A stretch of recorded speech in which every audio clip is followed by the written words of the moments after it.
In November last year, because I'd worked in France for 5 years running an AI center before moving back to Dublin to be a professor of finance, which is much more boring. In November last year, I was invited into the Irish government to give a talk on how generative AI could improve the operations of government. And as part of that, I showed them a small little thing whereby I took in a 100-page report and it outputted a 1-page policy brief. And they went, do you know, we've had 6 months of consulting companies coming into us and saying generative AI is the best thing since sliced bread, and nobody has actually shown us a product we can use. So could you turn this into a product that we could use?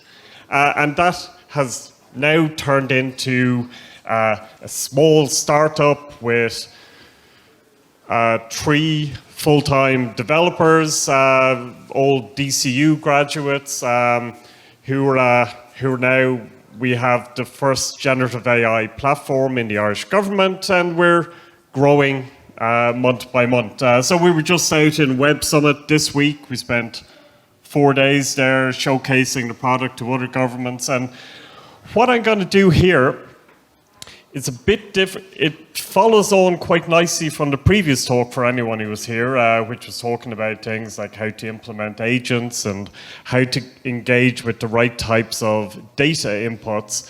And I'm just going to, what I've tried to highlight here are some of the journey that we've had in terms of getting people to use the app in the way that we want them to use the app. That we started with literally a Python spreadsheet and a Streamlit app where people could quickly interact with it. But as we added more features that people said they wanted, we were struggling to get people to use them. Essentially because we hadn't thought carefully enough about how people might think about their jobs, about the way in which they process things. So a huge amount of the work we've had to do over this year is essentially turning this from coding sheets into a usable end product. I think one of the big things that we would start with thinking about, like what would ideal government AI look like? And I think there's 3 steps to this, which would be that, first of all, at the very beginning, there would be a research stage where we would find every single bit of useful knowledge, both within the government department and across the world, which can inform how do we develop new policy. And then there's the middle bit where we actually have to write that policy. So a policy might be a 60-page document which sets out why we're approaching a policy in a certain way and how we're going to achieve the goals of the policy. And then there's that critical and really difficult third stage is you've now researched the best possible policy, you've looked around the world, maybe you're developing a new nighttime economy in Dublin. So you look at best practice in Seville, in Thessaloniki, all around the world. You incorporate that into a nighttime economy plan for Dublin. And now, and this is the bit I think we sometimes criticize because it's not always great, now you have to actually implement it. It's a bit like that Seinfeld thing is going, you know how to develop a policy, but really the big thing about a policy is implementing it. I think he was talking about car reservations. So the issues then is you're looking at organizations. The one department that we're in has hundreds of years of documentation. It has over its various decades of existence, it has had so many different systems, so many ways of organizing data. Some data, a huge amount of data is in paper form, some has been OCR read.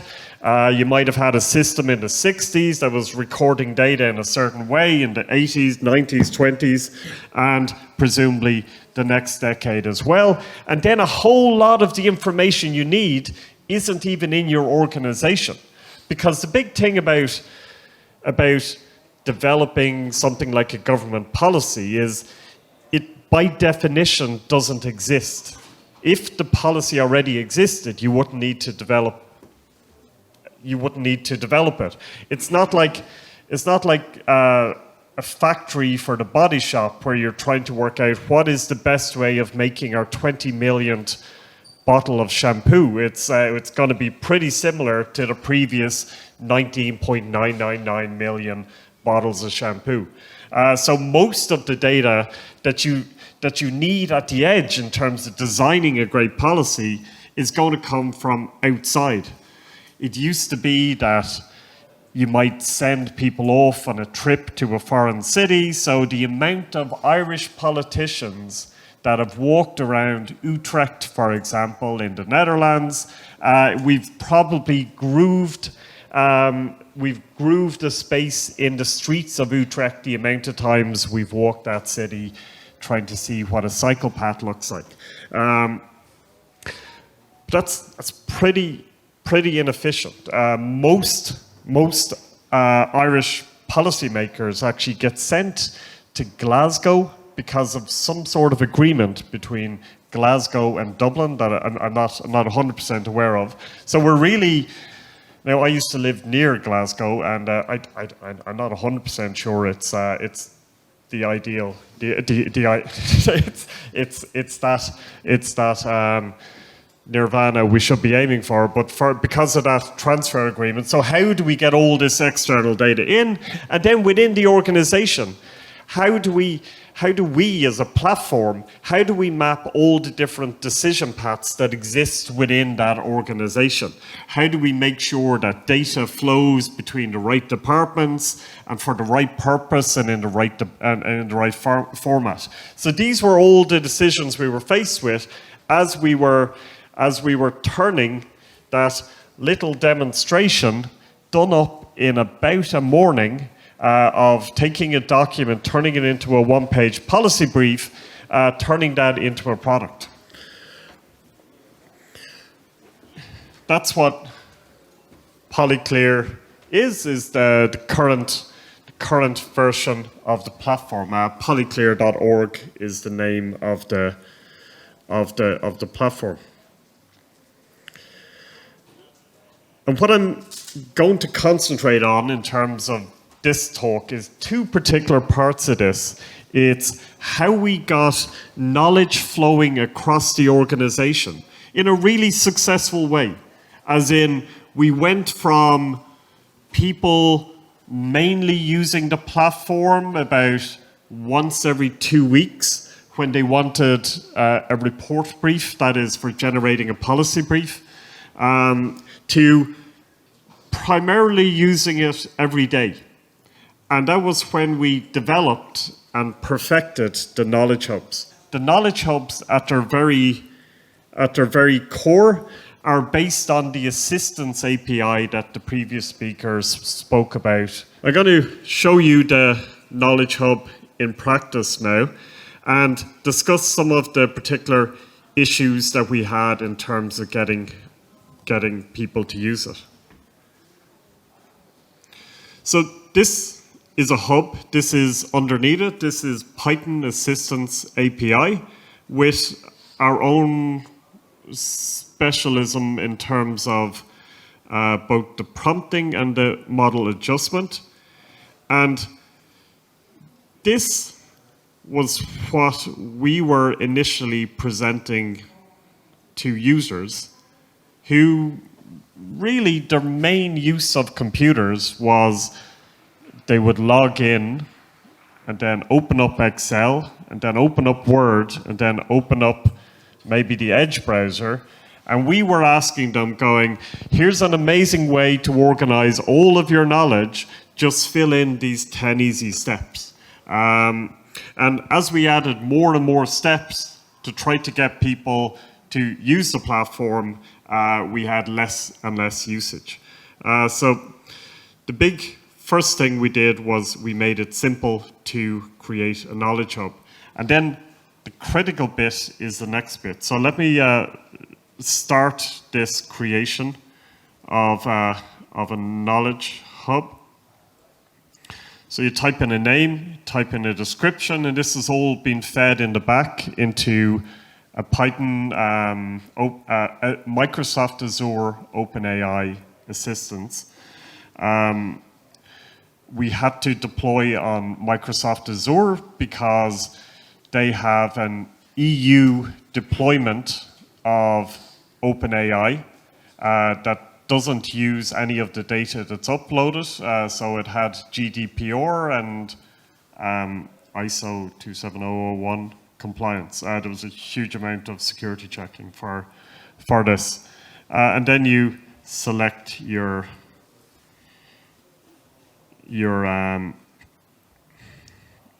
various documents.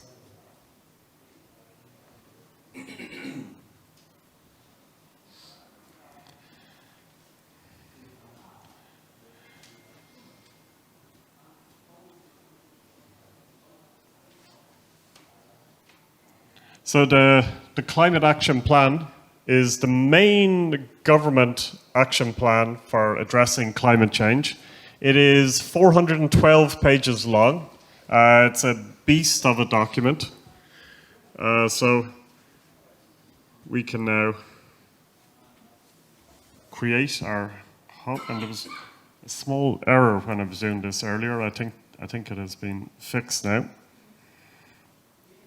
So these documents are now being stored, and then for any future use of the platform, when somebody asks a question about this knowledge hub, it's going to draw relevant chunks of data from this knowledge hub. So I think it might be slow enough. Oh no, there it is. So we had done this, and we had said, well, we're done. That's us done. People can just type in a question into a chat box, and they'll get their answer. The problem, and this was the next stage of the complexity, after our initial thing with 10 different boxes, and wondering why people weren't typing in instructions into 10 different boxes, was often when you're presented with a blank thing of ask me anything, your first thought is, I can't think of anything. There's too much choice. So that was the point at which we developed this idea, which is essentially automatically generated ideas based on the documents you've uploaded. So we used the GPT-4o mini model, whereby we send chunks from all of these documents to the 4o mini model, and it comes back with what are the main topics covered in those documents. And these then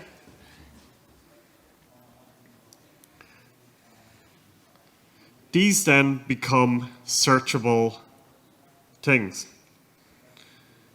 So you click on that, and so if we were to upload new documents to this, then the questions would change dynamically, and we can edit these questions. So this was our big thing, was about, well, if somebody doesn't know, like let's say you've just started work, and you've no idea what you're doing in the flood defense department.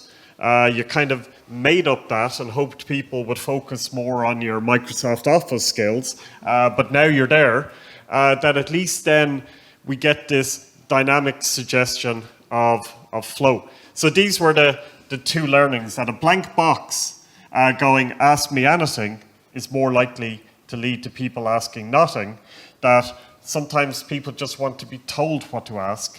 And that's maybe some of the issues with, you see the increasing complexity of AI models.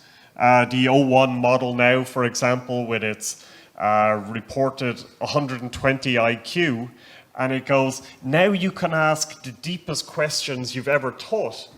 And most of us don't think deep questions. You know, we don't know what to ask it. So I think it's a huge thing in terms of this AI. It's not just about turning on the capability, but it's about thinking about the end user. Our next issue then, and this was the critical issue, was working out, so this is the code. Our next issue then was working out how to get all that external data into the system.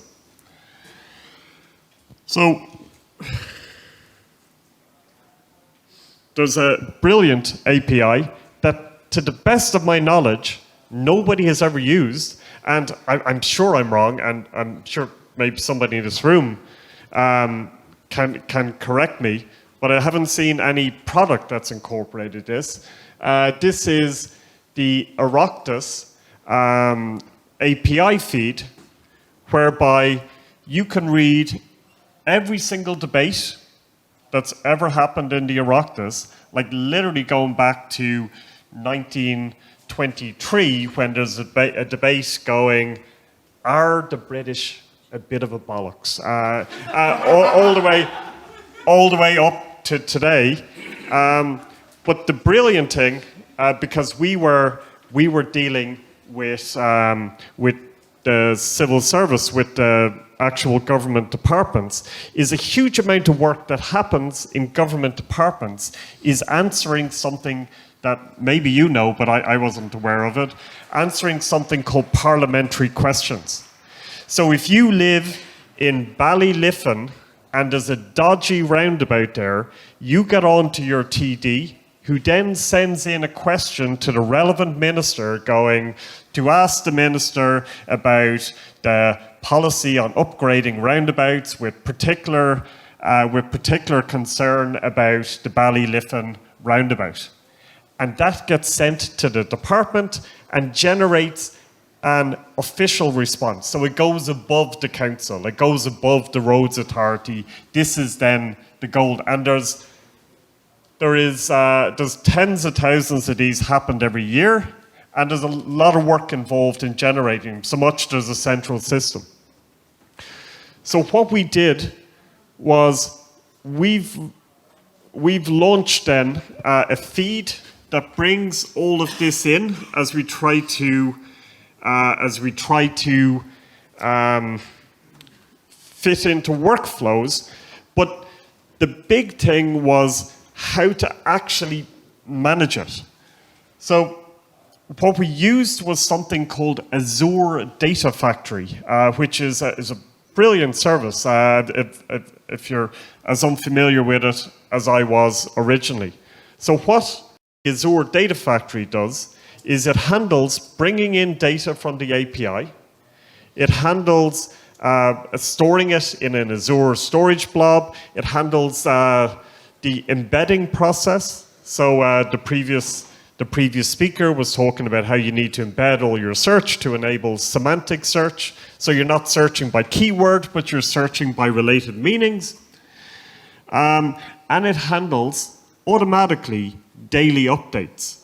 So the day after the budget, I was speaking to a different department, and I said, well, show me what was said about this particular topic in the budget yesterday. And I was able to type it in here, and it just had the answer already in its embedding.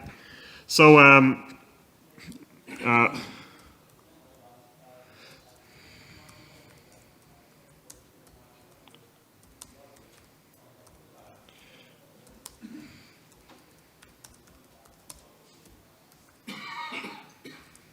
or what has been asked about the N11, for example.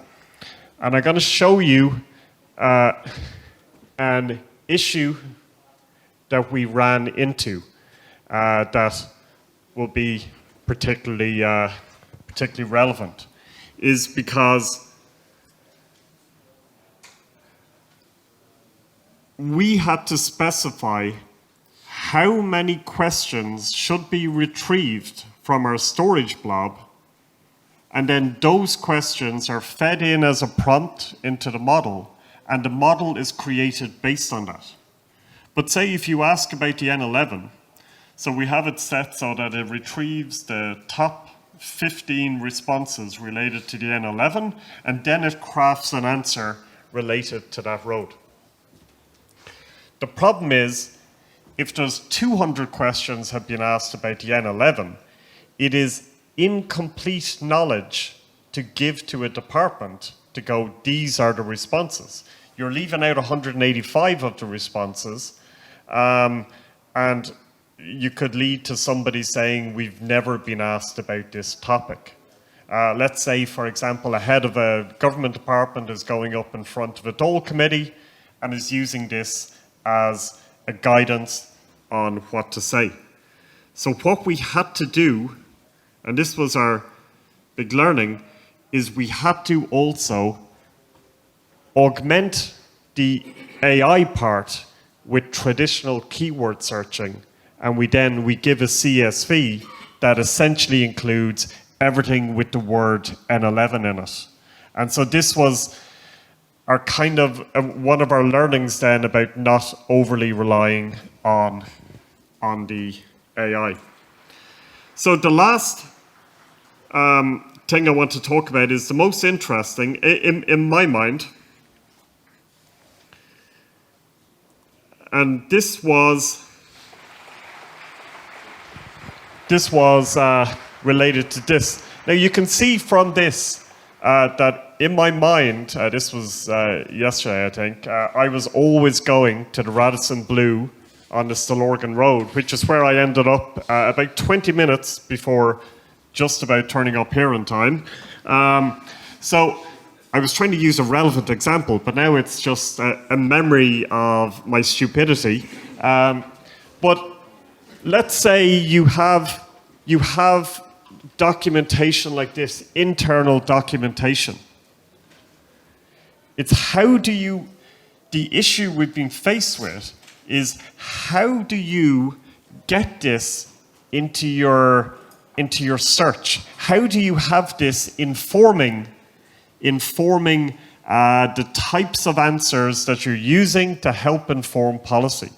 Because you might, for example, have a building that's been run, that maybe it's 300 years into a 999-year lease. You might have all types of mapping visuals, internal plans. You might have contracts that have been signed. You might have catering events that have been held in this thing. And it's all in the one place. It's all in the folder marked Radisson Blu Stillorgan Road, to use an irrelevant example. That's perfect. So lunch is in 5 minutes. So what do you do to make sense of this? And until we do this, we'll never really, even within organizations, make use of the power of AI. Because these types of visuals or other types of visuals, manuals, etc., are hugely important in terms of understanding. So we've done a huge amount of work on this, and I'm going to, because it's so important, and I'm going to show you how we do this. So what we do is we essentially augment any type of visual information. We augment it with our own data. And the way in which we do that is